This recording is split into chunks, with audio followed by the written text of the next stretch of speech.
estamos precisamente con el precandidato a la presidencia por el Partido Morado, el señor Mesías Guevara, excongresista, exgobernador regional de Cajamarca, investigador y un hombre que conoce profundamente las regiones. No se quejará aquí acompañado de una cajamarquina. Mesías.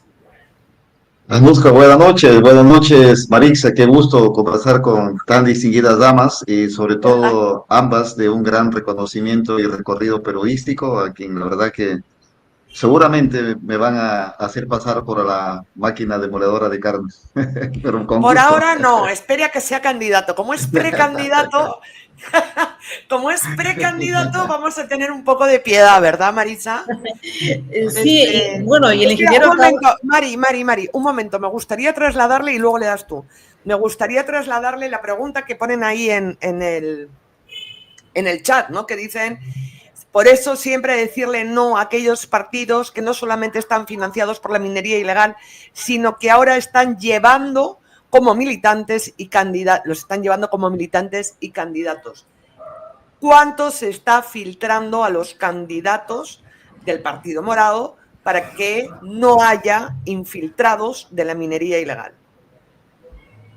Anuska, buena pregunta. Nosotros en primer lugar hemos publicado a través de un aplicativo interno, filtrado todas aquellas que tengan denuncias penales, antecedentes judiciales y policiales, pero asimismo también hemos firmado un convenio con Transparencia, donde hemos autorizado que nos haga una radiografía, una tomografía, un escáner de toda nuestra vida y también de dónde surgen nuestros fondos, nuestros financiamientos. En ese sentido, seguramente en su momento Transparencia también emitirá un informe, no solo de nosotros, sino de otros partidos políticos que de manera voluntaria nos hemos sometido a este escrutinio, porque consideramos de que tiene que transparentarse también los financiamientos, tanto del punto de vista mercantilistas y también del punto de vista que provienen de las economías ilegales, llámese narcotráfico, trata de personas, tala ilegal y, por supuesto, el tema relacionado con lo que es la minería ilegal. ¿Ustedes permiten tener entre sus filas a personas que tengan Reinfo activo? Reinfo. No, nosotros no tenemos a ninguno hasta ahora que yo sepa y por lo menos no tenemos a nadie con esos tipos de actividades. Como te digo, somos muy frontales contra las economías criminales, ya sean de las índoles que acabo de expresar, pero asimismo también con las economías mercantilistas. Mari. Sí, ingeniero, usted ha sido gobernador regional de Cajamarca. No sé cuánto se ha avanzado con el tema de la fiscalización de los reinfos. Si bien es cierto, en estos últimos años es que se ha incrementado la minería ilegal en San Ignacio, porque conocemos que en toda la región Cajamarca hay minería. Sin embargo, en su gestión, ¿qué se hizo? Porque ya había minería ilegal cuando usted era gobernador. Sí, mira, en nuestro caso había una solicitud de reinfo entre 1.100 a 1.200 aproximadamente, de los cuales el 75% no estaban siendo, ¿qué te digo?, avanzadas, solamente un 25%, y como bien lo expresas, hubo un desborde a partir del 2022 en adelante, cuando se incrementó, cuando Vizcarra, el presidente Vizcarra, o no sé quién fue, Pedro Castillo fue, que dio una ampliación de REIN. En Cajamarca, en nuestra gestión estaba focalizada en la provincia de Cajabamba, en la zona de Algamarca, que estaban en un litigio con la zona de Chaguindor. El otro punto rojo era el tema de Gualgayot y el otro que era Contumazá. Esos eran las tres provincias donde habían puntos rojos, donde ahí estaban amparados en los reinfos que estaban teniendo.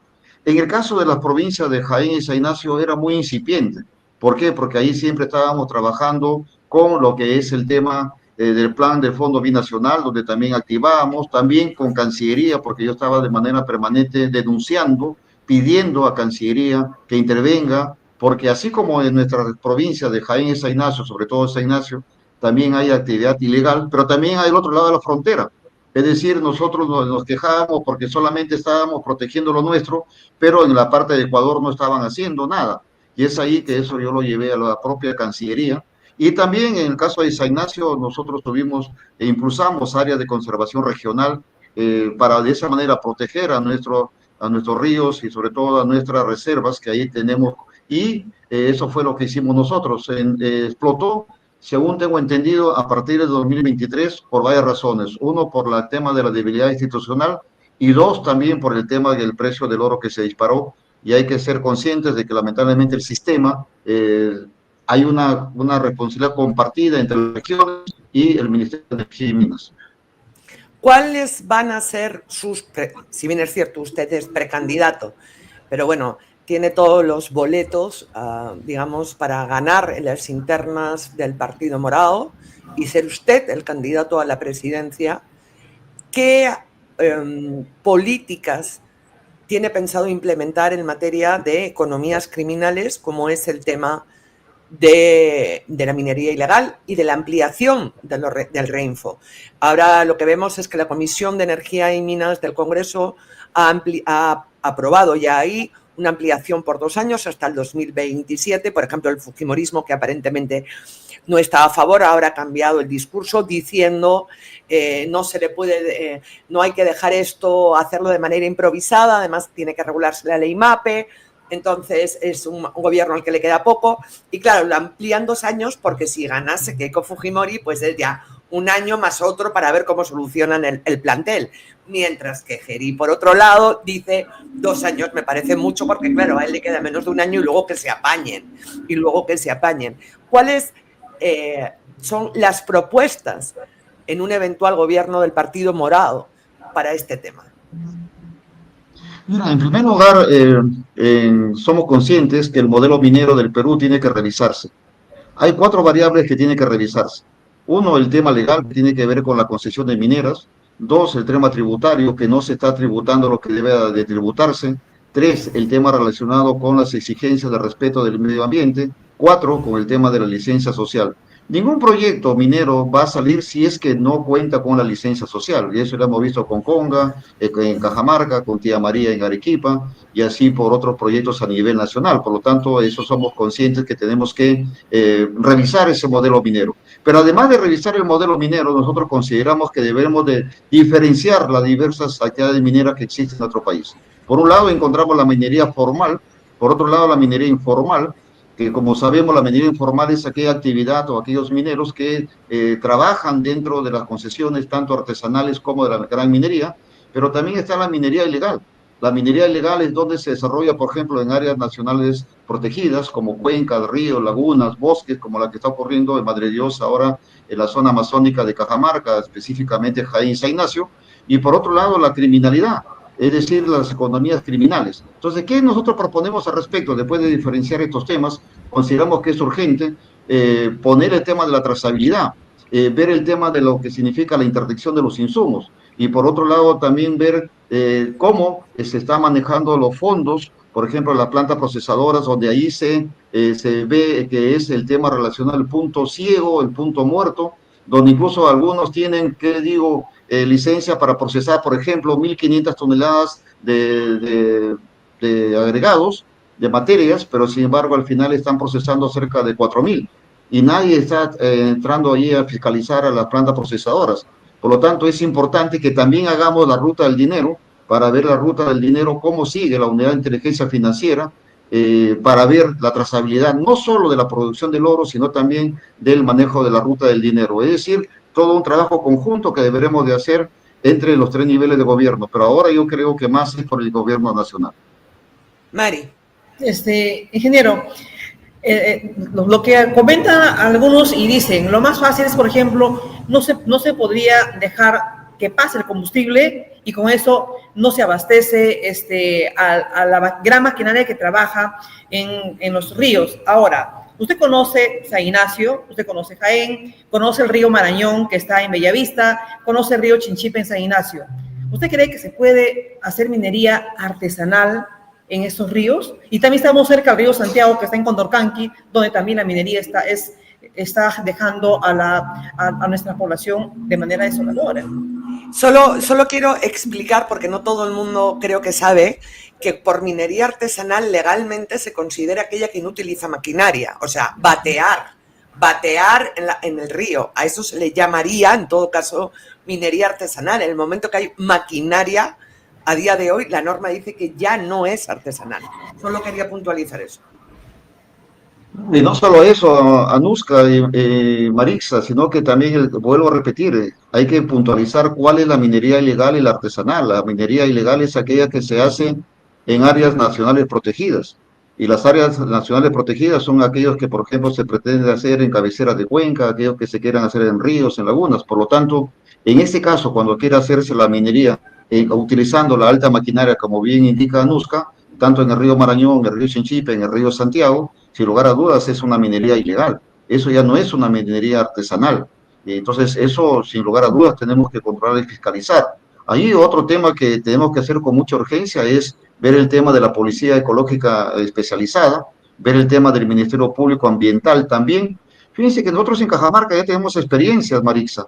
En la zona de la Alto Andina, en lo que son las jalcas, ahí subían y se sacaban las famosas turbas, que lo llevaban en camiones hacia la costa para las grandes empresas forestales, agroexportadoras, y ahí utilizaban y a nuestros cerros, a nuestros páramos, o jalcas sobre todo, los estaban, ¿qué te digo? No deforestando, sino que estaban devastando, porque sacaban esa turba y abajo quedaba pura tierra, pura roca. ¿Qué hicimos nosotros? Sacamos una ordenanza regional, y con esa ordenanza regional nos dio el soporte, el instrumento para que la Fiscalía Ambiental actúe y la Policía Ambiental actúe. Durante mi gestión como gobernador, en Cajamarca se incautaron cerca de 100 camiones, 100 trailers que sacaban hacia Chiclayo, a la costa de lo que era la turba. Entonces sí se puede hacer cuando hay voluntad política. Y por lo tanto, yo creo que esta gestión de esta gobernación debería ser algo parecido, sacar una ordenanza, porque lamentablemente se ha disparado el tema de la minería ilegal en nuestra región. Yo quisiera hacerle dos preguntas para terminar, porque vamos a ver, por ejemplo, y le quiero lanzar esta pregunta, la siguiente nota que tenemos es sobre la farsa de las elecciones internas, y se ríe, de las elecciones internas de los partidos, por ejemplo, en las listas con el número 1 a congresistas y senadores en Arequipa. Resulta que todos los partidos se guardan ese sitio, el 1, así, a dedo. Entonces, ¿de qué internas estamos hablando? Ustedes también en el Partido Morado, en las listas, en regiones, se están guardando el 1 y el 2 para designar a dedo, por ejemplo, a invitados. No, esa es una práctica que te digo que se sustenta en una ley que en mi concepto se está mal utilizada. En la ley te permiten que el 20% de la lista que tú puedas colocar de acuerdo a lo que le dan a la más alta autoridad del partido y al propio Comité Ejecutivo Nacional, dependiendo los estatutos de los partidos políticos. Yo en lo personal estoy en desacuerdo. Por ejemplo, sí, en el partido también en la alta dirección ha seleccionado a poner, ¿qué te digo?, algunos designados, que incluso en una autocrítica que yo puedo hacerle a la dirigencia nacional de mi partido, es de que no sabemos hasta ahora quiénes van a ser esas personas, y eso va contra la democracia interna. Y por otro lado, también en su momento ocurrió de que ese 20% debería de dejarse de lado. ¿Por qué? Para que todos los militantes, para fortalecer las democracias internas y sin privilegios. Es decir, ahí entramos como especie de una contradicción, una incoherencia también cuando criticamos por ejemplo, al Congreso, a la Presidencia de la República, diciendo hay una democracia, pero al final los partidos políticos, lamentablemente, utilizando ese 20% que da la ley, se viola las democracias internas y al final, incluso hay mucho desencanto en todas las organizaciones políticas y el partido tampoco se exenta de esa disconformidad de un sector de la militancia, ¿no? ¿Contra quién se enfrenta Mesías? Porque la verdad que no conozco al otro. Bueno, en el caso, fíjate que es bueno la pregunta, porque de los 39 partidos políticos, solamente 9 partidos políticos tienen más de una candidatura. Y de esos 9 partidos políticos que tienen más de una candidatura, 3 son los que tenemos más de 2 candidaturas, que es el APRA, que tiene 15, Acción Popular, que tiene 6, y el Partido Morado, que tiene 3. ¿Quiénes son esos tres? Bueno, mi persona, está el excongresista Arce y está el ingeniero geólogo Andrés Quirós. Entonces, esos son los tres personas que estamos compitiendo para este proceso electoral interno que se va a realizar el 7 de diciembre, también cumpliendo el cronograma electoral del Jurado Nacional de Elecciones, porque ahora son preclusivos. Ya no era como antes, sino el mismo día tienen que hacerse todas las elecciones. Este 30 Y nosotros tenemos elecciones. ¿Se van a sacar la ¿Perdón? chaveta? ¿Se van a sacar la chaveta entre los precandidatos? ¿O cómo va a ser esto? Porque ya hemos visto que, por ejemplo, ¿en dónde ha sido esto? En Juntos, ¿no? No, en Juntos no, perdón, en el de que se iba en el que postulaba Bermejo, ¿cómo se llama el partido? A la Noca. Venceremos, ya han terminado los precandidatos a chavetazo limpio, racista, no sé qué, bueno. ¿Así va a terminar el Partido Morado también? ¿O cómo va a terminar el Partido Morado? Mira, nosotros, la lista que nosotros estamos, que yo estoy liderando, es una lista que te digo, no estamos entrando en ese juego. Nosotros estamos privilegiando las propuestas, estamos privilegiando, uno ya tiene una experiencia, digamos, en hacer política, y yo no estoy saliendo de esa línea que siempre me ha caracterizado, por lo tanto, yo no descarto que los otros lo hagan, pero por nuestro lado, sí, nosotros no vamos a entrar en ese juego, porque el pueblo está cansado, mi querida Nusca, de insultos, de diatribas. El pueblo sí quiere lo que son propuestas y no insultos. Por nuestro lado, vamos a seguir en esa misma línea. O sea, usted me quiere decir, yo no sé si los otros precandidatos puede que sean chaveteros, pero yo no lo voy a hacer, digamos, dicho en resumen. Chavete escondida. Yo no lo voy a hacer, yo no lo voy a hacer, pero lo que también se tenga en cuenta que también me sé defender, ¿no? O sea que no es que en Cajamarca no usamos mucho la chaveta, usamos el machete, entonces la onda, eso es más. La onda. O la penca. La penca, no sé si Marisa. La penca, el chicote, la vinza, pero más que la vinza y más que el chicote, cuando se trata de defender, reemplazamos la chaveta por el machete, así que por eso yo no respondo si la gente responde, ¿no? Bueno, para terminar, esperamos tenerlo en otra oportunidad, ya cuando sea candidato a la presidencia, porque si algo ha caracterizado su carrera política es que es impecable, ¿no? Uno puede o no comulgar con sus ideas o con sus planteamientos, pero no de todo se puede decir que tienen una trayectoria impecable, y usted la tiene. Me gustaría terminar con esta pregunta, que es, ya sí, cuando ya sea candidato y ya vamos a sacar machete, motosierra, todo, ¿ya? Pero su mirada, Mesías, a mí me interesa mucho su mirada de regiones. ¿Cree que estas elecciones va a ser la región la que elija al presidente? Y si cree que con todas estas etiquetas, con todos los resultados de las marchas, se va a pagar la factura de que se abra más la brecha entre Lima y regiones. Mira, esta campaña se va a caracterizar por ser una campaña bastante agresiva, va a ser una campaña llena de fake news, la inteligencia artificial va a tener mucho trabajo, va a haber mucha desinformación, va a haber insultos, pero sin embargo yo creo que las agendas regionales se van a unir, porque por otro lado, fíjate que Lima también hay que analizarla de una manera bastante rigurosa, porque Lima también no es que sea un sector homogéneo. Lima tiene sus zonas meritocráticas, tiene sus zonas perurbanas y con muchas particularidades. Fíjate que hay un tema que es importante que se sepa, que el 60% de los enfermos por tuberculosis está en Lima, pero no está en Saborja, no está en Surco, no está en Miraflores, está en San Juan de Lurigancho, y la enfermedad de los pobres, incluso el Cerro del Pino, el Cerro de San Cosme, también hay muchos sectores que no tienen agua, no tienen en plena Victoria, aquí nomás. O sea, en la Victoria, el Cerro del Pino. ¿No? Sí, el Cerro del Pino, el Cerro San Cosme es gravísimo. Entonces, a 10 minutos, Agustino, alguien me decía, y la Victoria, ¿no? O sea, en el Cogollo. Sí, alguien me decía, la Javier Prado, si vas de oeste a este, hacia la izquierda, está la pobreza, y la derecha, digamos, está que no hay mucha pobreza de tuberculosis, pero sin embargo es muy grande, y por tanto son temas que hay que ver, que en este caso, la clase política en general, tenemos que tener esa capacidad de leer. Por ejemplo, Marisa y yo conocemos Cajamarca. Cajamarca es una realidad distinta, por ejemplo, a Cajamarca Sur, donde está Selendín, está Cajabamba, está el mismo Cajamarca, y el centro es otra, donde está Chota, Santa Cruz, Cutero, Humamarca. Y el norte, donde está Jaén Senacio, es otra realidad, es otra idiosincrasia. Incluso las conexiones son distintas. Jaén Senacio más bajamos a Lambayeque y también tenemos una relación muy estrecha con Amazonas, pero con Cajamarca disminuye. Y entonces todas esas realidades tenemos que tener la capacidad de conocer. Igual pasa en Puno, donde tú encuentras, por ejemplo, la zona de Mara, donde está Yunguyo, luego está la zona de acá de Juliaca, donde está Lampa, donde está la Rinconada mismo. Igual pasa con Cusco, igual pasa con Arequipa.